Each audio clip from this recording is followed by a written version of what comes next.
Hey, this is Curtis Hyde with Colorado Computer Support. It is that time of the week again. It is the Tuesday Tech Tip time, so I appreciate you hanging out with me today.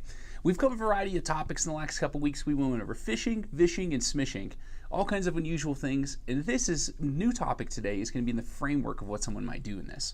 So today we're going to cover farming. And now someone might send you a farming scam through vishing, fishing, or smishing. And what this does is a farm is when someone sends out mass information to try and direct you to a website that looks real, but it is fake and mimics something that you normally would trust. And all they're trying to do is get you to submit as much information as they can through this fake website to steal your online identity. So that way they can acquire any of your personal information to use it against you to leverage, scam, and attack you through the internet.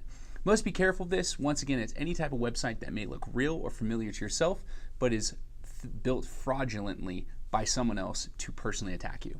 So once again, that is called farming. Please be on the lookout for that. If you ever are directed to a page, click it, close it out, avoid that scam. Go to the website yourself. That way you know that you are typing in the right area of where you want to be rather than using any type of link. So once again, just be aware of the term farming, what that could do and how that could possibly harm you by using a website link that someone sends you that you do not know from a specific person or expecting to receive a link from anyone at all. If you do have any further questions about farming, feel free to give us a phone call. You can always reach us at 719-439-0599 or find us on the web at www.coloradosupport.com. Thanks so much for this week's Tuesday Tech Tip and hanging out with us. We will see you next time and have a wonderful rest of your day. Appreciate it.